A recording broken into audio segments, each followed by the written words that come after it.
القوية من خلال دوري أبطال وفوز نادي الزمالك على فريق الترجي 3-1، وأيضا مباراة في الدوري الممتاز مؤجلة من الأسبوع 17 مباراة الأهلي والمقاولون، وأيضا فوز النادي الأهلي 2-1 النهارده، وكانت مباراة صعبة الحقيقة على الفرقتين. لكن خلينا نتكلم على مباراة الزمالك اللي انتهت منذ قليل. مبروك نادي الزمالك في الحقيقة، وأول فوز بالنسبة له في دوري الأبطال النهارده. نادي الزمالك اللي كان ما جابش اي هدف الحقيقه، ما كانش في اهداف على مدار اللقاءات اللي فاتت، بيحرز 3 مره واحده، وبالتالي قوه هجوميه مختلفه النهارده لنادي الزمالك. وعايزين نقول الحقيقه، وده اللي كنا بنناشد بيه وبننادي بيه في الفتره اللي فاتت، ان في وقت من الاوقات دور اللاعبين مهم جدا. الجهاز الفني وانك بتحط خطط وشكل للفريق، لكن دائما اللاعبين هم اللي بيبقوا مؤثرين جدا في الملعب.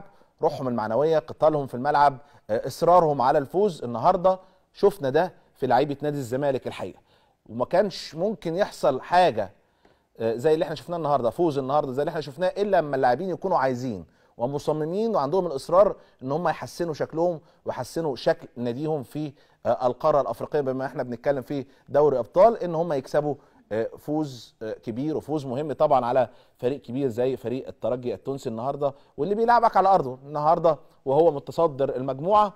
بالنسبه له كان عنده برضه اطمئنان بالفوز او بتحقيق نتيجه ايجابيه في ظل الازمات اللي بيمر فيها نادي الزمالك في الفتره اللي فاتت.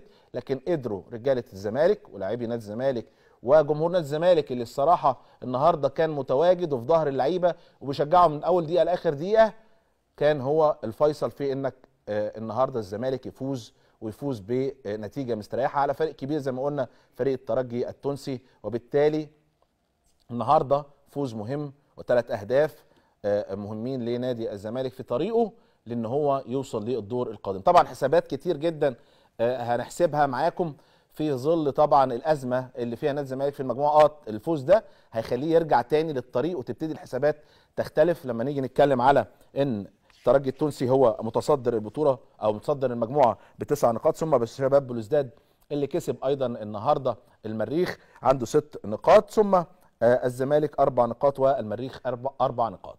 الزمالك يتبقى له ماتشين، ماتش المريخ وماتش شباب بلوزداد، لو كسبهم الامور هتختلف كتير جدا كتير جدا. اتمنى ان شاء الله ان الزمالك ده يعملها. عندك ماتش المريخ هنا في القاهره، ثم شباب بلوزداد في الجزائر، وبالتالي طبعا مهم جدا ال6 نقاط الجايين. بما انك حققت النهارده فوز على المتصدر، ايه المشكله لما تكسب كمان شباب بلوزداد على ارضه زي ما هو عمل على ارضك؟ اعمل كمان انت كده على ارضه. واعتقد النهارده فوز معنوي بيرجع الحاله المعنويه والثقه بالنفس لدى اللاعبين. اتمنى ان شاء الله ده